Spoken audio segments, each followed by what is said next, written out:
الحمد للہ وحدہ لا شریک لہ والصلاة والسلام علی من لا نبی بعدہ اما بعد بسم اللہ الرحمن الرحیم اللہم صلی علی محمد وعلی آل محمد کما صلیت علی ابراہیم وعلی آل ابراہیم انک حمید مجید اللہم بارک علی محمد وعلی آل محمد کما بارکت علی ابراہیم وعلی آل ابراہیم انک حمید مجید عن عمرو بن عوف رضی اللہ تعالی عنہ قال قال رسول اللہ صلی اللہ علیہ وسلم ان الدین بدأ غریبا وسيعود كما بدأ فطوبى للغرباء وهم الذين يصلحون ما افسد الناس من بعد من سنتی او كما قال علیہ الصلوۃ والسلام۔ یہ ایک حدیث ہے، حضرت عمر بن عوف رضی اللہ عنہ سے روایت ہے کہ نبی کریم صلی اللہ علیہ وسلم نے فرمایا ان الدین بدأ غریبا، کہ یہ جو دین ہے، دین اسلام کی بات ہو رہی ہے، جب شروع ہوا تھا تو وہ غریب حالت میں شروع ہوا تھا، یعنی ایسے لوگوں کے لیے شروع ہوا تھا جن کے ساتھ وہ بالکل اجنبی حالت میں، کسمہ پرسی کی حالت میں تھے جب وہ جن لوگوں کے ساتھ دین سٹارٹ ہوا تھا۔ تو فرمایا وَسَيَعُودُ كَمَا بَدَا فَطُوبَى لِلْغُرَبَاء، تو یہ جو غرباء تھے جن کے ساتھ دین سٹارٹ ہوا تھا، ان کے لیے بہت ہی خوشخبری ہو۔ یہ وہ لوگ ہیں جن کے اوپر پھر دین الٹیمیٹلی ختم ہوگا، یعنی ایک وقت آئے گا، یہاں پہ ایک پیشن گوئی فرمائی کہ سیعود، یہ ایک وقت ایسا آئے گا کہ جب دین دوبارہ ان غرباء کے لیے ہو جائے گا، اور ظاہر ہے یہ وہ لوگ ہیں جو اس فساد اور بگاڑ کی اصلاح کی کوشش کریں گے جو دین کے اندر پھر دوبارہ پیدا ہو جائے گا ایک زمانے میں، اور وہ اس کے لیے کوششیں کریں گے جو میرے بعد میری سنت میں جو لوگوں کے اندر اس سے متعلق فساد آ جائے گا، اس کی اصلاح کی کوشش میں لگے ہوں گے اور اپنی محنت میں لگے ہوں گے کہ کسی طرح سے اس سنت کا لوگوں کے اندر دوبارہ سے رواج قائم ہو، کسی طرح سے دوبارہ لوگوں کو اس کی قدر معلوم ہو۔ تو ایک پیشن گوئی، ایک پریڈکشن فرمائی نبی کریم صلی اللہ علیہ وسلم نے کہ when this deen started off as just for the غرباء۔ اب یہ جو لفظ اس حدیث پاک میں فرمایا غرباء کا، غریب سے یہ لفظ نکلا ہے جس کا پلورل ہے، جمع ہے غرباء۔ ظاہر ہے ایک تو اردو لینگویج کے اندر لفظ غریب استعمال ہوتا ہے جو یوز ہوتا ہے ایک نادر مفلس آدمی کے لیے، پور آدمی کے لیے، لیکن عربی زبان میں یہ جو لفظ یہاں استعمال ہو رہا ہے، اس لفظ کے جو ان ریئل جو اصل میننگ ہے غریب اس لغت کے اعتبار سے یا ڈکشنری کے اعتبار سے، تو وہ ایسے اسٹرینجر کو، ایسے پردیسی کو کہتے ہیں جس کا کوئی شناسہ یا پرسان حال نہ ہو، جو اس کو کوئی پوچھنے والا نہ ہو، ایسے آدمی کو، ایک اسٹرینجر کو غریب کہا جاتا ہے لغت کے اعتبار سے۔ تو اس کانٹیکس میں اب اگر ہم یہ سمجھتے ہیں کہ آپ صلی اللہ علیہ وسلم نے جب مکہ والوں کے سامنے اسلام پیش کیا تو اس کی تعلیم، اس کے جو عقائد تھے، اعمال وغیرہ، بہت سے لوگ اس سے مانوس نہیں تھے، اسٹرینجر تھے اس نظام سے، اس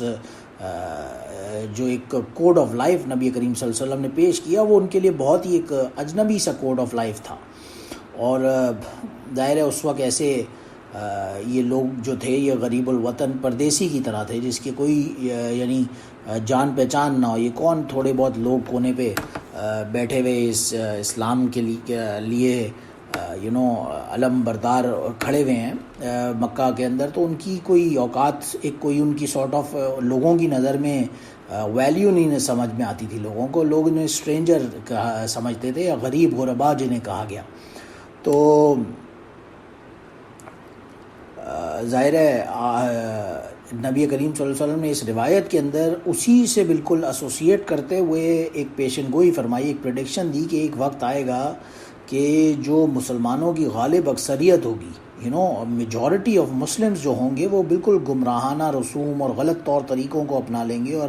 جو اصل دین ہے، جو اسلام ہے، جو اس کی روح ہے، اس کی جو دعوت اور تعلیم آپ صلی اللہ علیہ وسلم نے دی ہے، اس کو صحیح معنوں میں فالو کرنے والے بہت کم رہ جائیں گے دنیا میں۔ یہ ایک ایسی پیشن گوئی تھی۔ ظاہر ہے آج اگر ہم آنکھیں کھول کے دیکھیں، غور کریں، تو کہنے کو تو we are over a billion Muslims in this world right now.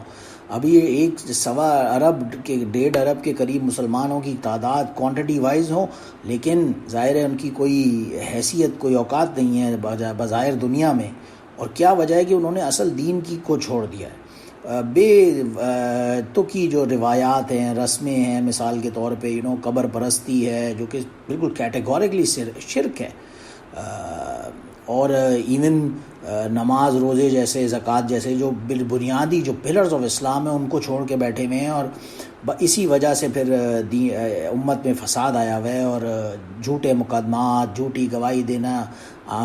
مسلمان کے خلاف، یہ کوئی بڑی مشکل بات نہیں سمجھی جا رہی. اور ظاہر ہے یہی پیشن گوئی نبی کریم صلی اللہ علیہ وسلم نے فرمائی کہ جو صحیح معنوں میں اسلام کو فالو کرنے والے ہوں گے وہ بہت ہی کم، ایک مائنورٹی میں لوگ رہ جائیں گے. ایسا وقت دوبارہ آئے گا جنہیں یہاں پہ غربا کہا گیا. اور یہی وہ خرابی ہے جو یہود و نصارہ کے اندر بھی پیدا ہوئی تھی، کہ انہوں نے اصل دین کو چھوڑ کے اپنے دین میں تحریفات شروع کر دی تھی. تو اس کی وجہ سے ان کی شریعت کے اندر جو انہوں نے کاٹا پیٹی کر کے، اور جو صحیح کو غلط اور غلط کو صحیح ڈکلیئر کر کے جو دین کے اندر تبدیلیاں شروع کی، اسی کی وجہ سے پھر ان کا زوال آیا، اور پھر مسلمان بظاہر طاقتور ہوئے. لیکن اب مسلمانوں نے چھوڑ دیا. تو آج یہی پیشن گوئی اس روایت میں نبی کریم صلی اللہ علیہ وسلم کی ہمیں ملتی ہے کہ ایک زمانہ آئے گا جب لوگ میری جو لائی ہوئی سنت ہے اس پہ چلنا چھوڑ دیں گے. تو ان کے اندر ظاہر ہے پھر یہ بہت ساری دنیاوی اعتبار سے، دینی اعتبار سے تنزلی کی طرف ایک نیچے جانے کی طرف معاملہ آ جائے گا. وجہ ظاہر یہی ہے. آج بھی اصل لوگوں کو دین سے جو بدزن کرنے کا اور جو دور کرنے کا طریقہ ہے، ایک سب سے بڑا اس کے اندر جو ہتھیار ہے، جو ویپن ہے، وہ یہی ہے کہ لوگوں کو سنت سے دور کیا جائے. جبکہ ایک ٹائم تھا کہ صحابہ کرام رضی اللہ عنہم تو ایسے سنت کو اپلائی کرتے تھے کہ اسے اپنے اوپر فرض اور لازم سمجھ کے کیا کرتے تھے. یہاں تک کہ حضرت عثمان رضی اللہ عنہ صلح حدیبیہ کے موقع پر جب مکہ سے قریب نبی کریم صلی اللہ علیہ وسلم نے اپنا میسنجر بنا کے بھیجا مکہ والوں سے بات کرنے کے لیے، تو کسی نے ان سے کہا کہ آپ اپنی یہ شلوار جو ہے، یہ جو آپ کا پاجامہ ہے، اس کو ٹخنوں سے نیچے کر لیں، کہ آپ نے اوپر چڑھایا ہوا ہے. تو آپ مکہ والوں کے سرداروں سے ملنے جا رہے ہیں، تو جو آپ کی پریزنٹیشن کے لیے you should lower down your pants. تو اس پر انہوں نے کہا اترک سنتی حبیبی للحمقاء، میں ان احمقوں کی وجہ سے اپنی نبی کریم صلی اللہ علیہ وسلم کی سنت کو چھوڑ دوں؟ ایسا نہیں ہوگا. انہوں نے بہرحال یہ برداشت نہیں کیا کہ بے شک وہ سردار میرے بارے میں جو کہتے ہیں، جو سمجھتے ہیں سمجھے، میں اپنے نبی کی سنت کو کیسے چھوڑ دوں. تو یہ وہ صحابہ کا ظاہر ہے ایک مقام تھا جس کی وجہ سے انہوں نے دنیا کا کونا کونا پھر فتح کیا جا کے. اور ظاہر ہے آج کل تو دیکھا جائے تو اسی سنت سے لوگوں کو دور کرنے کی طرف ایک پروپیگنڈا چل رہا ہے، جبکہ قرآن پاک میں آتا ہے من یطع الرسول فقد اطاع اللہ. جس نے رسول کی اطاعت کی، دراصل اس نے اللہ کی اطاعت کی، شورلی اطاعت کر لی اللہ کی. اور جگہ جگہ قرآن میں اسی لیے آ رہا ہے اطیعوا اللہ واطیعوا الرسول، اطیعوا اللہ واطیعوا الرسول. اس کی وجہ یہ ہے کہ اللہ کی اطاعت اور رسول کی اطاعت کوئی الگ اطاعت کا نام تھوڑی ہے، تو دونوں گویا ایک ہی کی اطاعت ہے. اور ایک ہی اطاعت کا مطلب یہ ہے کہ رسول صلی اللہ علیہ وسلم جو ہمیں میسج لے کر دے رہے ہیں، اور جو ہمیں اپنے قول، فعل اور اپنے عمل سے اور اپنی زندگی کے لائف سٹائل سے دکھا رہے ہیں، وہ اسی طرح سے شریعت کا حصہ ہیں جیسے کہ قرآن مجید سیلف ہے. لیکن لوگوں کو سنت سے جب دور کیا جاتا ہے تو وہ آٹومیٹکلی دین سے دور ہوتے جاتے ہیں. اور یہی اسی قسم کی پیشن گوئی ایک دوسری روایت میں بھی نبی کریم صلی اللہ علیہ وسلم نے فرمائی تھی. حضرت مقدام بن معدی کرب رضی اللہ عنہ کی جو روایت ہے کہ الا انی اوتیت القرآن ومثلہ معه الا یوشک رجل شبعان على ریقته یقول علیکم بهذا القرآن فما وجدتم فیہ من حلال فاحلوا وما وجدتم فیہ من حرام فحرموا وانما حرم رسول اللہ کما حرم اللہ. کہ نبی کریم صلی اللہ علیہ وسلم بھی آگاہ رہو کہ مجھے اللہ تعالیٰ کی طرف سے قرآن بھی عطا ہوا ہے، اور اس کے ساتھ اس کی مثل اور بھی چیزیں عطا ہوئی ہیں. جسٹ جو قرآن کے ورڈز ہیں وہ تو ہیں ہی، لیکن مجھے اس کو ایکسپلینیٹری بہت سارا مٹیریل دوسرا بھی دیا گیا ہے. تو بی ویئر. بعد میں کچھ ایسے لوگ آئیں گے جن کے پیٹ بھرے ہوئے ہوں گے، دوسری قسم کے پیسے مال دولت کے ساتھ وہ بھرے ہوئے ہوں گے، اپنے شاندار تخت پر بیٹھے ہوئے ہوں گے اور لوگوں کو بیوقوف بنا رہے ہوں گے، لوگوں کو گمراہ کرنے پہ لگے ہوں گے کہ بس قرآن ہی ہے، ہر چیز ہے، قرآن کو فالو کر لو، اور جس کو قرآن نے جو چیز حلال بتائی بس وہ حلال ہے، جو قرآن نے حرام بتائی وہ حرام ہے، اس کے علاوہ جو کچھ بھی ہے سب بیکار ہے، نعوذ باللہ من ذالک۔ حالانکہ کیٹیگورکلی اس روایت میں بھی یہی فرمایا گیا کہ جن چیزوں کو اللہ کے رسول نے حرام قرار دیا وہ بھی انہی چیزوں کی طرح حرام ہے جن کو اللہ تعالیٰ نے خود قرآن پاک میں حرام فرمایا۔ ظاہر ہے وحی جو ہوتی ہے، قرآن پاک وحی ہے جس کو ہم کلام اللہ کہتے ہیں، وہ وحی کا ایک طریقہ ہے، ظاہر ہے اسے وحی مطلوع کہا جاتا ہے، جہاں پہ اللہ سبحانہ و تعالیٰ کی طرف سے لفظ بھی آتا ہے اور اس کا عبارت کی شکل میں اس کو ٹوٹل دیا جاتا ہے میسج۔ لیکن دوسرا فارم جو وحی کا ہوتا ہے وہ ظاہر ہے یہی ہے جو نبی کریم صلی اللہ علیہ وسلم پر القاء ہوتا ہے مضمون کی حالت میں کوئی پیغام، اور نبی کریم صلی اللہ علیہ وسلم اس کو اپنے ورڈز میں آگے ادا کرتے ہیں، وہ بھی اسی طرح سے وحی کا حصہ ہوتا ہے۔ بہت ساری اس میں وحی کی ڈیٹیلز جو ہمیں ملتی ہیں حدیث وغیرہ میں، اس سے حدیث قدسی بھی ملتی ہیں، بہت ساری دوسری انسٹرکشن نبی کریم صلی اللہ علیہ وسلم کی طرف سے ملتی ہیں، اور وہ سب اسی طرح سے امپورٹنٹ ہے جیسے کہ قرآن مجید ان سیلف امپورٹنٹ ہے، اور وہ قرآن کی طرح ہی واجب الاتباع ہیں۔ تو اسی وجہ سے نبی کریم صلی اللہ علیہ وسلم اس فتنے سے باخبر کر رہے ہیں کہ لوگ آئیں گے وہ تمہیں بیوقوف بنائیں گے کہ بس قرآن کو پکڑ لو اور باقی سب چیزیں بیکار ہیں، نعوذ باللہ من ذالک۔ حالانکہ اگر ایک اصولی طور پہ سوچا جائے یا سمجھا جائے، قرآن مجید جو ہے اس نے ایک اصولی تعلیم اور احکام تو ہمیں دے دیے، لیکن جو اس کی ضروری تفصیلات وغیرہ تھیں وہ تو ہمیں قرآن مجید سے نہیں ملتی، مثال کے نظر نہیں آتی وہاں پہ، جیسے کہ نماز کا حکم ہے کہ جی نماز پڑھنی ہے، اب وہ کس طرح پڑھنی ہے، کس وقت میں پڑھنی ہے، کتنی رکعتیں پڑھنی ہیں، روزہ رکھنا ہے جی اس کی ڈیٹیلز ہیں، کس چیز سے روزہ ٹوٹتا ہے نہیں ٹوٹتا، زکوٰۃ دینی ہے کتنی دینی ہے، اس کا نصاب کیا ہوگا، ایسے بہت سارے مسائل ہیں، حج وغیرہ کرنا ہے ہم نے تو جی کتنے دفعہ کرنا ہے زندگی میں، عمرہ کرنا ہے، ایٹسیٹرا ایٹسیٹرا، اس کی جو ڈیٹیلز ہیں وہ ساری تو ہمیں حدیث وغیرہ سے ملتی ہیں۔ اگر ہم حدیث کو خدا نخواستہ چھوڑیں گے تو گویا کہ ہم تو پورے دین پہ عمل کرنے کی نیت ہی انٹینشن ہی نہیں رکھ رہے، تو اس کو اوپر بھی عمل کرنا اسی طرح سے ضروری ہوگا، اور اسی وجہ سے نبی کریم صلی اللہ علیہ وسلم نے اس فتنے کی نشاندہی، یہ پیشن گوئی یا پریڈکشن پہلے سے دے دی کہ لوگ ایسے آئیں گے جو آپ کو بیوقوف بنائیں گے کہ بس کتاب اللہ کو پکڑ لو اور باقی سب کچھ کو چھوڑ دو تو تم راہ ہدایت پہ پا جاؤ گے۔ ڈیفینیٹلی قرآن کو پکڑنے سے تو راہ ہدایت پہ پا جاؤ گے، لیکن قرآن کو سمجھو گے کیسے اگر حدیث کو چھوڑ دو گے؟ تو یہ تو عقل میں آنے والی ایک لاجیکل سی بات ہی نہیں ہوگی۔ تو بہرحال ایسے لوگ جو لوگوں کو گمراہ کرنے پہ لگے، اس سے خاص طور سے نبی کریم صلی اللہ علیہ وسلم نے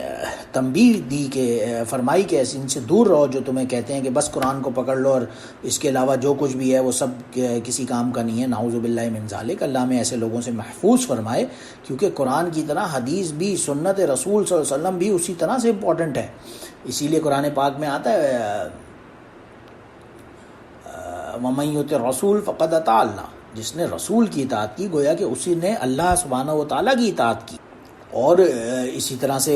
یہ بھی آتا ہے وَمَا آتَاكُمُ الرَّسُولُ فَخُذُوهُ، جو کچھ بھی تمہیں رسول دے اسے چپ چاپ لے لو، وَمَا نَهَاكُمْ عَنْهُ فَانْتَهُوا، اور جس چیز سے رسول تمہیں منع کرے اس سے باز آ جاؤ۔ وَاتَّقُوا اللَّهَ إِنَّ اللَّهَ شَدِيدُ الْعِقَابِ، اللہ سے ڈرو، اللہ کا عذاب بڑا شدید ہے۔ تو اس کا مطلب یہ ہے کہ جو رسول دے رہے ہیں گویا وہ اللہ کا ہی حکم ہے، اسے اسی طرح سے فالو کرنا ہر مسلمان کی ذمہ داری ہے، جیسے کہ قرآن میں اللہ نے خود فرمایا کہ جیسے کہ اللہ کے اطاعت لازم ہے اسی طرح رسول کی بھی اطاعت کرنی چاہیے۔ اور ظاہر ہے اگر اطاعت نہیں کریں گے تو دین کو سمجھیں گے کیسے؟ جو دین کا مزاج ہے وہ سمجھ میں نہیں آئے گا۔ مثال کے طور پہ حضرت انس رضی اللہ عنہ کی روایت سے پتہ چلتا ہے 3 آدمی تھے، وہ کسی ازواج مطہرات رضی اللہ عنہ میں سے کسی کے پاس آئے اور انہوں نے عرض کیا کہ بھائی نبی کریم صلی اللہ علیہ وسلم کی عبادت سے متعلق کہ وہ کیسی کرتے تھے، تو انہوں نے بتایا کہ وہ اتنی عبادت کرتے تھے یا نہیں۔ تو ان صحابہ نے بہرحال ان دی اینڈ کہا کہ ان کے تو ظاہر ہے اگلے پچھلے سارے گناہ معاف تھے، ہمارے لیے تو اس سے زیادہ عبادت کرنا لازم ہے۔ تو ایک نے عہد کر لیا کہ اب میں ہر روز پوری رات صرف نماز پہ کھڑا ہو کے، مصلی پہ کھڑا ہو کے نماز پڑھوں گا۔ دوسرے نے کہا اب میں ہر روز روزے سے رہوں گا، میں روز روزہ رکھوں گا۔ تیسرے سے نے کہا کہ میں کبھی بھی اعتزل النساء فلا اتزوج ابدا، کہ میں کبھی بھی شادی نہیں کروں گا، کسی عورتوں کے پاس نہیں جاؤں گا۔ جب یہ بات نبی کریم صلی اللہ علیہ وسلم تک پہنچی تو انہوں نے کہا کہ بھائی کیا تم نے واقعی ایسا کہا ہے کہ اللہ نے تمہیں ایسا کرنے کے لیے تھوڑی کہا ہے، تمہارے لیے بہتر یہ ہے کہ تم روزہ بھی رکھو، نماز بھی پڑھو، لیکن اسے ایک بیلنس کے ساتھ رکھو، کچھ وقت رات کا نماز میں لگاؤ، باقی وقت اپنا شادی کرو، روزے بیگم کے پاس، بیوی بچوں کے پاس، ان کے پاس وقت گزارو، روزہ ایک دن رکھو، دوسرے دن افطار کرو، دوسرے دن روزہ نہ رکھو، دوسروں کے بھی حقوق و لباد پورے کرو۔ اسی طرح سے عورتوں سے شادی نہ کرنا لا رہبانیت فی الاسلام، جیسے کہ ایک روایت میں آتا ہے، اسلام میں تو رہبانیت کی کوئی کانسیپٹ ہی نہیں ہے، اس لیے یہ کام ایسے عہد کر لینا تو دین کا حصہ نہیں ہے۔ دین کا تو مقصد ہی ہے کہ دنیا میں رہتے ہوئے لوگوں کے ساتھ اٹھتے بیٹھتے ہوئے اور پھر ایسا عبادت بھی کی جائے، اگرچہ کم ہو لیکن حقوق و لباد پورے کرتے ہوئے کی جائے تو پوری ہوگی وہ، تبھی دین کا اصل وہ جو کرکس ہوگا، جو روح ہوگی، وہ نصیب ہوگی۔ اور ظاہر ہے اسی کے اوپر پھر پوری شریعت ختم بھی ہو جائے گی، اس کے علاوہ پھر ہمیں فلاں ڈیٹیل ادھر ادھر لینے کی ضرورت نہیں ہوگی۔ جیسے کہ ایک مرتبہ حضرت عمر رضی اللہ عنہ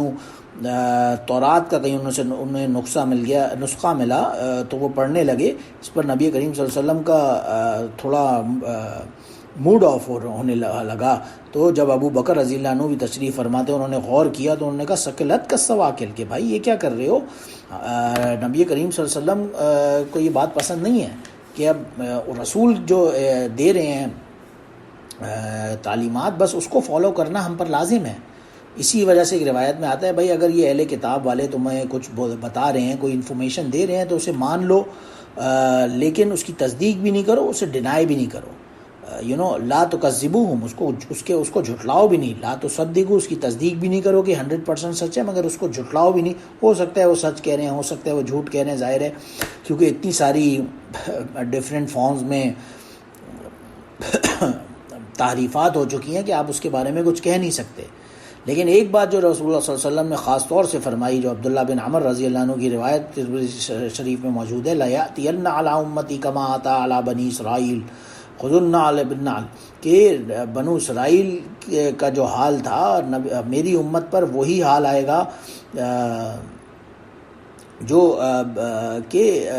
جو برائیاں بنو اسرائیل میں تھیں وہ سب کی سب میری امت میں آئیں گی، بالکل اسی طرح، یہاں تک کہ اگر بنو اسرائیل میں سے کوئی بندہ ایسا بدبخت ہوا جس نے اپنی ماں کے ساتھ اعلانیہ گناہ کیا تھا تو میری امت میں بھی کوئی ایسا بدبخت پیدا ہوگا جو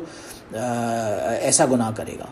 نعوذ باللہ من ذالک۔ اور پھر نبی کریم صلی اللہ علیہ وسلم نے فرمایا کہ ان بنی اسرائیل تفرقت علی سنتین و70 ملتن، بنو اسرائیل جو تھی وہ 72 فرقوں میں بٹ گئی تھی، اور میری امت جو ہے وہ 73 فرقوں میں بٹ جائے گی، کلہم فی النار، وہ سب کے سب آگ میں جانے والے ہوں گے، الا ملۃ واحدہ، سوائے ایک لوگوں کے، ایک جو فرقہ ہوگا میری امت میں وہ جنتی ہوگا۔ تو صحابہ نے عرض کیا یا رسول اللہ کون لوگ ہوں گے جو جنت میں جانے والے ہوں گے اور نجات پانے والے ہوں گے؟ تو رسول اللہ صلی اللہ علیہ وسلم نے فرمایا ما انا علیہ واصحابی، کہ جنت میں جانے کا جو معیار ہوگا وہ یہ ہوگا جو میرے اور میرے صحابہ کے طریقے پر چلنے والے ہوں گے، یعنی جو میرے طریقے کا مطلب ما انا علیہ واصحابی کا مطلب یہ ہے کہ صرف اپنی عقل سے، لاجک سے اور اسمارٹنس کے اندر دین کو فالو کرنے والے نہیں ہوں گے، بلکہ اہل سنت بھی ہوں گے جو میری سنت کو بھی فالو کرنے والے ہوں گے، اور جو میرے صحابہ کی جماعت ہے اس پہ بھی چلنے والے ہوں گے، ان کی بتائی ہوئی ٹیچنگز کو فالو کرنے والے ہوں گے، وہ لوگ کامیاب وہی کے راستے پر ہوں گے، اور وہ اس 72-73 فرقوں میں سے ایک فرقہ خالی واحد ہوگا جو نجات پا جائے گا، جو میری سنت کو اور میرے صحابہ کے طریقے کو پکڑ کے رکھے گا۔ باقی اس کے علاوہ جو اس کو چھوڑے گا ظاہر ہے وہ سب کے سب ان 72 فرقوں میں پہنچ جائیں گے، جو کہ سب کے سب کلہم فی النار، جن کے لکھا گیا جن کا ٹھکانہ آگ ہوگی۔ تو اللہ سبحانہ و تعالیٰ ہمیں ایسے لوگوں سے محفوظ فرمائے اور ہمیں بھی نبی کریم صلی اللہ علیہ وسلم کی سنت پر اور صحابہ کی بتائے ہوئے راستے پر چلنے کی توفیق عطا فرمائے۔ اور اسی لیے یہ چلنا مشکل ہوگا، ظاہر ہے آج کے زمانے میں بھی کوئی ملا مولوی کولنے پہ بیٹھ کے اللہ اللہ کرنے کے نبی کریم صلی اللہ علیہ وسلم کی سنت کی بات کرے گا تو ظاہر ہے وہ آج کے زمانے میں مردود آدمی کے سمجھا جائے گا کہ یار یہ کیا کونے پہ بیٹھ کے مسجد مدرسے میں کہیں بیٹھ کے لوگوں کو دین پہ چلانے کی باتیں کر رہا ہے، یہ تو نقصان دہ آدمی ہے اور اس کو بہت ساری مشکلیں اس راستے میں پیش آئیں گی، لیکن اس مشکلوں کے عوض بدلے میں اسے پھر کیا ملے گا، اس کے بارے میں ایک روایت میں آتا ہے المتمسک بسنتی عند فساد امت اللہ اجر الشہید، اسے تو شہید کا اجر ملے گا۔ بلکہ ایک دوسری روایت میں آتا ہے من تمسک بسنتی عند فساد امتی فلہ اجر 100 شہید، جو کوئی بھی فساد کے وقت میری امت کو پکڑ کے رکھے گا مضبوطی سے تو اسے 100 شہیدوں کا ثواب ملے گا۔ تو ظاہر بتایا نبی کریم صلی اللہ علیہ وسلم نے خود کہ ایک زمانہ آئے گا جب لوگوں سنت پہ چلنا اتنا مشکل ہو جائے گا کہ لوگ اس کے اندر اتنے آپ کے لیے کٹھن بنا دیں گے اور مشکل بنا دیں گے کسی سنت کو فالو کرنا کہ اسے فالو کرنا ایک مشکل بن جائے گا۔ لیکن جو بندہ پھر اس حال میں بھی اس مشکل میں بھی کسی نبی کی سنت کو اپنانے کی کوشش کرے گا میری، تو اسے 100 شہیدوں کا ثواب ملے گا۔ اسی لیے ایک روایت میں یہ تک بھی فرمایا نبی کریم صلی اللہ علیہ وسلم نے کہ من احیا سنتا من سنتی امیتت بعدی فقد احبنی ومن احبنی کان معی، کہ میری جو کوئی شخص بھی میری سنت کو زندگی کے جو میرے بعد اپنے میرے نبی کریم صلی اللہ علیہ وسلم فرمانے کہ میری اس دنیا سے جانے کے بعد جو میری سنتیں ہوں گی اس دنیا میں مردہ ہو گئی ہوں گی، یعنی کہ بالکل نان ایگزسٹنٹ رہ گئی ہوں گی، کوئی بندہ جو اسے زندہ کرنے کی کوشش کرے گا تو ایسے ہی ہے گویا اس نے مجھ سے محبت کی، اور جس نے مجھ سے محبت کی وہ میرے ساتھ ہوگا جنت میں، ظاہر ہے۔ تو ظاہر ہے اللہ سبحانہ و تعالی ہمیں بھی نبی کریم صلی اللہ علیہ وسلم کی سنتوں پر عمل کرنے کی اور انہیں فالو کرنے کی اور انہیں ریوائیو کرنے کی اور انہیں اپنانے کی اور انہیں پھیلانے کی اور ان کا دعویٰ اور تبلیغ کرنے کی توفیق عطا فرمائے، کیونکہ یہی آتا ہے کہ من احیا سنتا من سنتی قد امیتت بعدی کان لہ من الاجر مثل اجور من عمل بها من غیر ان ینقص من اجورہم شیئا، کہ جو کوئی بھی کسی دوسرے شخص کو بھی اس کی ترغیب دے گا عمل کرنے کی سنت پر میری کسی، تو جب تک وہ دوسرا شخص بھی اس سنت پہ عمل کرتا رہے گا اس بندے کو بھی اس کے برابر ہی اجر ملتا رہے گا، اور نہ اس بندے کے اجر میں کوئی کمی ہوگی نہ اس بندے کے۔ کسی کو ہم نے ترغیب دی، دعوت دی کہ بھائی تو نیکی کرو، نماز پڑھ لو، روزہ رکھ لو یا زکوٰۃ ادا کر لو، یہ کسی غریب کا حق ادا کر دو، ہماری دعوت یا ریکویسٹ یا میسج پہنچانے پر اس بندے پہ اگر اس کا دل میں خیال آیا اور اس نے وہ نیکی کر لی، تو اب جب تک بھی وہ نیکی کرتا رہے گا اس کا اجر ہمیں بھی ملتا رہے گا۔ تو اس سے وہ دعویٰ اور تبلیغ کرنے کا بھی ایک کانسیپٹ ہمیں ملتا ہے اسلام میں کہ سنت کو کسی آگے پھیلانا وہ گویا کہ کتنا امپورٹنٹ ہے۔ اور ظاہر ہے اللہ سبحانہ و تعالیٰ کا یہ فضل و کرم ہی ہوگا اگر کہ کوئی بندہ ایسا کر پائے، کیونکہ یہ بہت ہی مشکل کام ہے، اس کے کرنے میں جب جائیں گے تو ظاہر ہے آگے بہت ساری مشکلات پیش آئیں گی، لوگ ہمیں گالیاں بھی دیں گے، لوگ برا بھلا بھی کہیں گے، لیکن اس کے باوجود اسے فیس کرنے کے باوجود جو بندہ اس کام میں پڑے گا اور چلنے کی کوشش کرے گا تو ظاہر ہے وہ یقیناً کامیابی کے راستے پر ہوگا، کیونکہ اپنا اجر تو وہ لے ہی رہا ہوگا، خود اگر کسی سنت پہ ایک پہ عمل کر لیا تو وہ ثواب کا مستحق بن گیا، لیکن اب اس نے آگے ایک بندے کو بھی بولا کہ تم کسی فنا کام میں شریعت کا کوئی پیغام پہنچا دیا، کہ مثال کے طور پہ وہی زکوٰۃ ادا کیا کرو، اب اس بندے کے دل میں خیال آیا اور اس نے پابندی کے ساتھ زکوٰۃ ادا کرنا شروع کر دی، تو اس علاقے کے جتنے لوگوں نے بھی ایسا کام کر لیا ایک بندے کی دعوت کے اوپر، تو وہ سب کے سب کا اجر اس بندے کو ملنا شروع ہو جائے گا۔ اسی طرح بہت سی معاملات میں، مثال کے طور پہ وراثت کے معاملات میں تو خاص طور سے دیکھا گیا ہے کہ بہت سارے لوگ ہوتے ہیں بہنوں کو، بیٹیوں کو صحیح طرح سے وراثت میں حصہ نہیں دیتے، تو کسی بندے کی دعوت دینے پر یا تبلیغ کرنے پر اگر کسی میں خیال آ گیا اور اس نے یہ کام شروع کر دیا اور صحیح معنوں میں اس کی ڈسٹریبیوشن ہونا شروع ہو گئی جو کہ شریعت کا ایک آرڈر ہے، حکم ہے، تو اس کو اسی طرح سے اجر اس بندے کو دعوت دینے والے کو بھی ملتا رہے گا جب تک کہ وہ لوگ اس پیغام پر عمل کرنے والے بنتے رہیں گے۔ تو ظاہر ہے اللہ سبحانہ و تعالی ہم سب کو شریعت کے پر صحیح معنوں میں چلنے کی توفیق عطا فرمائے اور رسول اللہ صلی اللہ علیہ وسلم کی سنت پر کو اپنانے کی اور پکڑنے کی توفیق عطا فرمائے۔ جیسے کہ آتا ہے من تمسک بسنتی عند فساد امتی فلہ اجر 100 شہید، ہمیں 100 شہیدوں کا ثواب ایزیلی ملنا اتنا آج کل کے زمانے میں تو پاسبل ہے کہ آج ہم اسی غربا کے زمانے میں موجود ہیں جہاں پہ ایک سنت کے اپلائی نا، آج کل تو کسی کی نے داڑھی رکھ لی مثال کے طور پہ تو وہ اتنا مشکل کام ہے، لوگ ہنستے ہیں، لوگ برا بھلا کہ یہ ملا مولوی بن گیا، یہ اس کا کیا اوقات ہے، اب اس کو تو لوگ بے عزت کر رہے ہوں گے، لوگ برا سمجھنا شروع ہو جائیں گے، یہ کون سا ٹوپی پہن کے اور داڑھی والا مولوی آ گیا، یہ وہی انہی غربا میں سے ہے۔ اب وہ اس سنت کو فالو کرنے کی، اگر وہ واقعی اخلاص کے ساتھ رسول صلی اللہ علیہ وسلم کی سنت کو فالو کر رہا ہے اور ان کی انسٹرکشنز کو فالو کر رہا ہے کہ داڑھی رکھو، اب اسے جتنی بھی مشکلیں پیش آ رہی ہیں، لوگ برا بلا کہہ رہے ہیں، تو یہ انہی غربا میں سے ہے جن کے بارے میں رسول اللہ صلی اللہ علیہ وسلم نے بشارت فرمائی تھی کہ یہ وہ لوگ ہیں کہ ان کے لیے تو خوشخبری ہو۔ اور دوسری روایت میں آیا کہ یہ میرے ساتھ ہوں گے قیامت کے دن۔ تو ظاہر ہے جس کو رسول اللہ صلی اللہ علیہ وسلم کی اپنی کمپنی مل جائے آخرت میں، اس سے بڑی اور کیا چیز ہو سکتی ہے کسی کے لیے۔ تو بہرحال کوشش یہی کرتے رہنا چاہیے انسان کو کہ وہ کسی نہ کسی فارم میں چھوٹی چھوٹی سنتیں ہی صحیح انہیں اپنانے کی کوشش کرے، کیونکہ ایک سنت کو فالو کرنے سے پتہ نہیں اس کا اپنا مقام کتنا آگے تک چلا جائے، اور اسے ظاہر ہے ایسے ایزیلی ڈسریگارڈ کرنا بھی نہیں چاہیے، کیونکہ اصل جو کامیابی کا راستہ ہے، جو معیار ہے، وہ تو رسول اللہ صلی اللہ علیہ وسلم نے ہمیں عطا فرمایا، اور وہ راستہ ہمیں قرآن کی شکل میں دیا اور اپنی سنت کے شکل میں دیا۔ اور اسی لیے آتا ہے کہ لم تضلوا بعدی، جو کوئی بھی ان دونوں کو، کتاب اللہ کو اور سنت رسول اللہ صلی اللہ علیہ وسلم کو صحیح معنوں میں پکڑ لے گا، وہ ہمیشہ ہمیشہ کے لیے کامیابی کے راستے پر ہوگا۔ تو اللہ سے ہمیشہ یہ مانگتے رہنا چاہیے اور دعا کرتے رہنا چاہیے کہ اللہ ہمیں بھی صحیح معنوں میں کتاب اللہ کی اور سنت رسول اللہ صلی اللہ علیہ وسلم کی پیروی کی اور اسے فالو کرنے کی اور پکڑنے کی توفیق عطا فرمائے۔ وآخر دعوانا ان الحمدللہ رب العالمین۔ سبحان ربک رب العزۃ عما یصفون وسلام علی المرسلین والحمد للہ رب العالمین۔ سبحانک اللہم وبحمدک اشہد ان لا الہ الا انت استغفرک واتوب الیک۔